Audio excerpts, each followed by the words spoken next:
General Zia الحق صاحب جب 1969 میں بریگیڈیئر تھے تو ان کو جنرل یحییٰ خان نے جارڈن بھیج دیا تھا اور وہاں پر فلسطینیوں پہ گولی چلائی گئی تھی ضیاء الحق صاحب کی کمانڈ میں. تو شاید اس لیے الطاف حسین صاحب کہتے ہیں کہ ماضی میں یہ مسالے موجود ہیں کہ پاکستان کی فوج جو ہے وہ گئی عرب ممالک میں جا کے اس نے صرف جارڈن میں نہیں کچھ اور عرب ممالک میں بھی گولیاں چلائیں. تو شاید اس لیے انہوں نے کہا ہے کہ دوبارہ ایسے نہ کرو. لیکن میں سمجھتا ہوں یہ جو جارڈن کا ذکر آپ کر رہے ہیں وہ ہے بلیک سپٹمبر سے اب تک یاد کیا جاتا ہے عرب دنیا میں.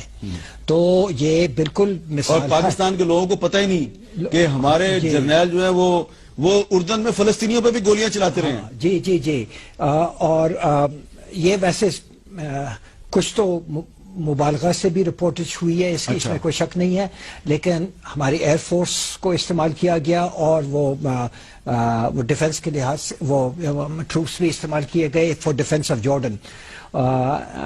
لیکن سیریا اور یہ دوسرے عرب ممالک جو ہیں ان میں جو تاثر اب تک پائی جاتی ہے ان کو وہ دن یاد ہیں.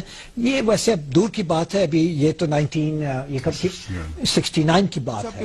حکومت میں کسی لیول پہ یا فورن آفس میں کوئی یہ سوچ رہا ہے کہ پاکستان کی فوج کو شام بھجوانا چاہیے؟ کوئی سوچ ہے؟ میں سمجھتا ہوں فورن آفس میں تو بالکل ایسی سوچ نہیں ہوگی، بالکل نہیں ہوگی.